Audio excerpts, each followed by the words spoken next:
How are we doing, everybody? Welcome to another episode of Getting Jiggy With It. I'm Will, and today we're opening the game Isle of Cats. So Isle of Cats is by the City of Games. See here, City of Games. See, I knew what I was talking about. Designed by Frank West. It is a polynomial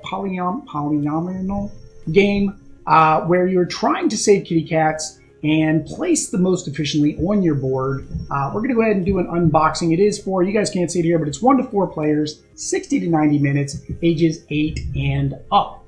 Now the reason, of course, that we are opening this box is because we are going to have a live gameplay tonight and show you guys how the game plays before you actually decide if you want to back it on Kickstarter.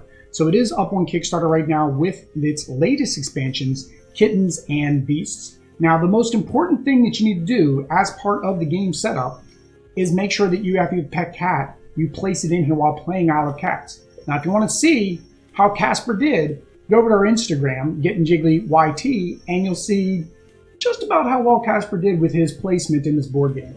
I think ours is broken. I asked the creator if I should get a refund, and he said no, give it time. So, so let's go ahead and get into here. So here's a big bag of goodies. So we're going to go through the big bag of goodies first. What is it? It's like Santa's baggies. Now it's a huge bag. We got lots of goodies down in here. So you do get a big bag. The reason for the big bag, of course, is your polyominoals. You'll put these in here. That way you're kind of blind drawing them because some of the mechanics require you to have certain colors matching and things like that. I'll go through some of the rules as we go through, but of course, I always give a preview of the game rules when we play live. So of course, if you want to know how to play the game, you want to watch that video. So like always, they give us some free silica gel. Throw away, do not eat. All right, there we go, I threw it away. So you get a little boat tracker. So the whole thing is you're trying to save the magical cats from the island before the bad guy comes and get them. I forget what the guy's name is, but this is his ship. He's coming to get the kitty kitties, and that is no bueno. So you do have cat meeples here. So there are there's 5 different species of cats. One of them is a species, the Oshax, on the side of the box. I'll show the side of the box, I forgot about that, which can be any species. And these are basically just used to identify certain things during the game, whether it is a quest that you're trying to complete. So it's like, okay, for every this color cat, okay, so you put the blue one up there, you get X points, or for the Oshax, so that way when you're making your families, you can link those together. So those are the blue ones, which are called the blue hiss snipper. That is the blue hiss snipper. And then we have the verde, which is green, for those of you that don't habla la español, which I don't very much either, which is the crystal garmin. So cool looking little thing. Now on the Kickstarter, you do have the option to get larger. So they're a little bit larger and they're screen printed. But that is an add-on. Now, if you don't have the base game, we of course have a link down below where you can buy the base game on Amazon, and then there are upgrade packs available on the Kickstarter. So if this looks like a fun game and you want to play it, you can go ahead and buy it now, play it now, the retail edition, and then you can just buy the Kickstarter extras. So this is the orange mahoxite. We're going to go with orange mahoxite. So this actually looks more like a kind of a normal kitty. It actually looks more like a lynx. So on the side of the box there, I'll show you guys all of them on the side of the box there. And then the Morado Estas, the Starry Vandermill. Well, that's a pretty looking kitty. So we have the Morado, which is me and Adri's color favorito. And that was probably completely incorrect Spanish. And Adri's probably listening to me in the other room laughing. And she's actually watching Cats 101, I think, on Discovery Channel. Kind of fitting, right? We're going to play a cat game tonight. She's watching all about cats. That is más lindo, as mi amor would say. Although it's gato. Is it gato? Gato, sí. El gato. And then the last one is rojo, which is the Terrivian. So this one's actually got some little antlers going on there. All right, so let me show you guys the side of the box since I forgot that this here. So this does have nice description about them. So you have the Terrivian, the Oshax, the Starry Vandermill, the Crystal Garmin, the Isle. There he is. There it is. Vesh Darkhand. That's the bad guy. That is the evil man trying to take all these Beautiful kitties. And then we have the blue hiss snipper and the orange mohawk sight. So those are our little kitties there. All right, so let's go ahead and I'll show you some of the cards. I don't think we'll get into all the cards as long as they're all in here. But the cards are going to be used for multiple things. One thing is the quest, which I mentioned. The other is how you actually play your turns. It's used for the baskets you need to collect the cats, as well as your speed to see who gets to go first. Because you kind of want to go first so you can make sure you get the cats that you need to be able to, get the most points. So here we go. So here are Navigator cards. You can play these anytime. They basically give you some type of ability, draw 3 cards, take one tile from the bag and randomly immediately place it on your boat, discard 1 permanent basket. So just a bunch of different abilities there. And then the next type of card you get, let's see here, is the hidden chest. So you get to take some money. So regular money, there's 2 types of treasure, common treasure and rare treasure. Rare treasure is worth points. Common treasure is just used to kind of fill in spaces in your boat. So these are all your treasure cards. You get a bunch of them. And then the next one is your lesson cards. So you get 12 points. So these are the ones, these are what I was saying was the quest, your lesson cards. So there are hidden lesson cards, and then there are lesson cards that are group cards. So these are quests that you can have individually or quests that your opponent would need to complete as well. So there's a whole bunch, like 7 points if you're first in turn order at the end of the game, 1 point per lonely cat on your boat, 10 points if you have the largest family of cats. So those are the lessons. So that was not all of the cards. So we are going to have to get into some more packs, but hey, it's just more stuff for me to ramble about. So these ones are, looks like, these are public lessons. Okay, so these are the shared lesson cards. Let's get this opened up. So there we go. So shared lesson cards. So these are the ones that go out and everybody shares. So unlike the other ones, which are hidden lessons. So right here you got like all players get 2 points per lesson card in front of them. All players get 2 points per common treasure. Here's where I was talking about pick a color. So say you pick red, and boop, there we go. That's that particular lesson. You want to get a red kitty cat. All right. And then solo colors. So you have blue, green. So each one of these solo colors. I forget what these are. I'm thinking these are for solo. Okay, these are for solo mode. So these are all your solo mode cards. Solo lesson cards. Advanced solo lesson cards.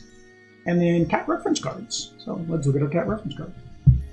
So one thing they did is, in case somebody does have some issues with color blindness or some issues, they made each cat's tail distinctly different on the actual tile. So the red's a little bit fluffy, this one's striped, this one's got the little pointy spikes, this one is curved, and this one is poofy.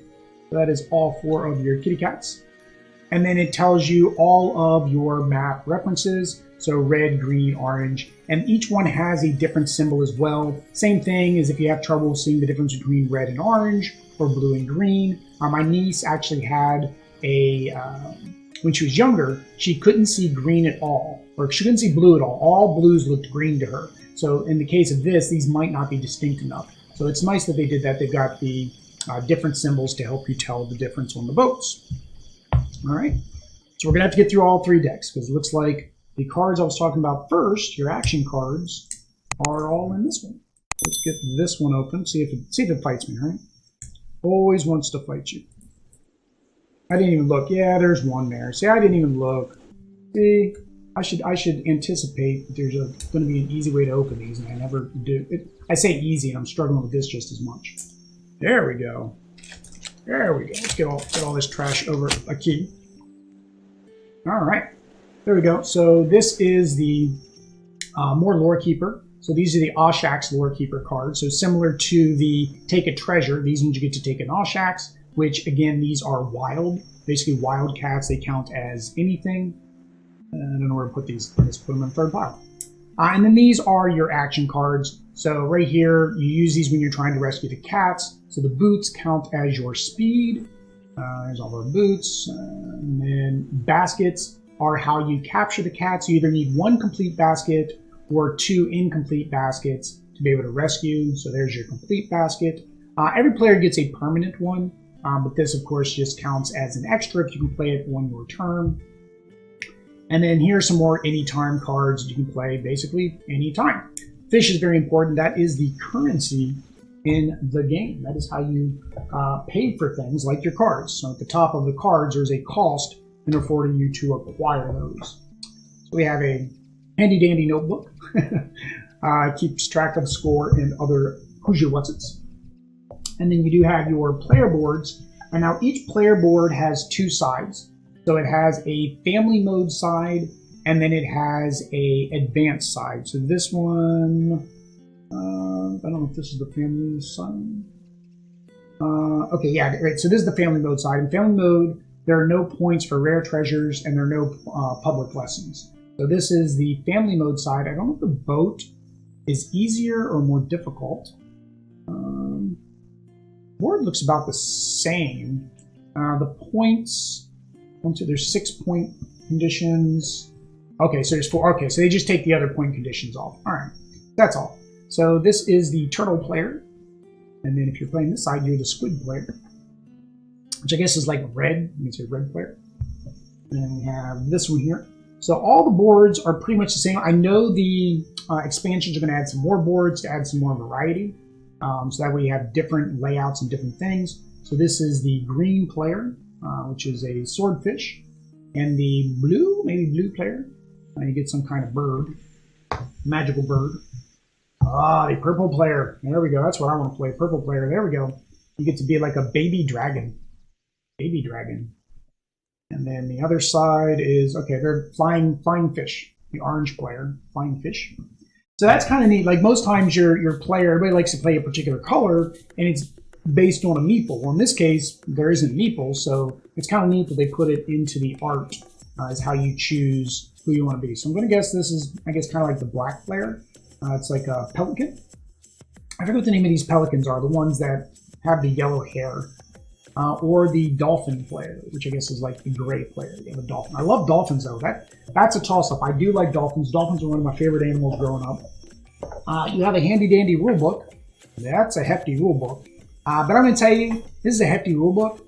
The game is not that difficult. I did watch, of course, Watch It Played, because if anybody wants to learn how to play a game, Watch It Played is normally where you're going to go. You do have a nice little reference guide here to make it easier when you play the game, so the key points of the game. And I think the last one we got are our punch outs. So these are the permanent baskets. So every player gets one permanent basket. In the expansion, they are adding a new type of item, which will give you either a basket, a one-time use freebie basket, or a one-time use +4 speed. So that's another benefit. Just again, the expansions are going to add a lot of variety. We've heard a lot about this game. We knew we were going to get it because it has cats. Audrey, because of Casper, is in love with cats. So of course, we have to get games that have cats in it. So here we go. We have the polyominoes. These pop out pretty easy. Like any, it's always recommended to pop from the back to try to prevent any of the little, I don't know what they call these, little tabby things from actually damaging the cardboard. These are good. These are good. And then you have your treasures. See that one hung on there. And you have two different treasures. So you have your rare treasure and your common treasure. Rare is the one that's gold. Common, of course, is the one that is copper. Yeah. And then you have the Pez, although I guess they're dead Pez. I don't know what dead Pez are called. Pez muertes. So you have your fish. They are, again, currency. So you have 1s and 5s. Some people just use these as 3 because it looks like 3, but there are 2. The 2 little dots, darker dots, mean that they are 5. On the Kickstarter, they actually have an upgrade for these. So you can actually get the bag of fish, and the bag of fish upgrade these to wooden fish instead of the regular fish. I don't know why I'm still popping those out. It's fun. It's addictive. Popping things out of the player board is addictive. What I did forget to show was, so the tails. So if you are having trouble with the colors, you can see that each of the tails are very distinguishable. So this one has the stripes on it. And then, of course, the little purple guy or girl has the little poofy curl tail. Oh, big girl. She need to go on a diet. And then I just whacked the camera. But there you go. So that is more of those. And then the next one, now they're getting hard. They're the exact same size as the actual box. So there we go. So we have the Verde, Gatto Verde. Now they're all the same. So like we saw the one that was like this on the, so they look the same. So the same art, they just have the different cat design, but the same style, which kind of makes sense when you're thinking about shapes, right? You're going to make them all fit the same shape. You're not going to draw multiple arts if you don't want to. And then here is our Azul. Oh, you're all tangled up. Got it. There we go. I saved you. You're not tangled up anymore. And then we have the Rojo. We have an upside down Rojo. There we go. And then the last board has the Oshax up here. So again, these are your wilds. Beautiful looking kitty. And then you have your player board, or well, the whole player board. This is your entire game board, is basically this here with the countdown tracker. So it goes over a series of rounds until you get down to the hand. The hand signals the end of the game, and whatever you've rescued is what you've rescued. Fish, of course, we mentioned, is your currency, and this is just your player track. So based on your speed, first player, second player, third player, and so forth. So there we go, guys. That is my unboxing of the Isle of Cats. If you want to watch that gameplay, make sure you hit that like and subscribe button, hit that bell notification to know when we go live, or head on over to the pre-scheduled and hit that reminder button. If you want to know or more about Isle of Cats or want to back the Kickstarter, make sure you head over to the Kickstarter page today. It will be going for a couple more weeks where you can back. Again, you can back $1 now, make your decision later. If you want to buy this game and support the channel a little bit, click that link down below to go to Amazon, and you can buy the base game and then just update your components in the Kickstarter. But until next time, guys, peace.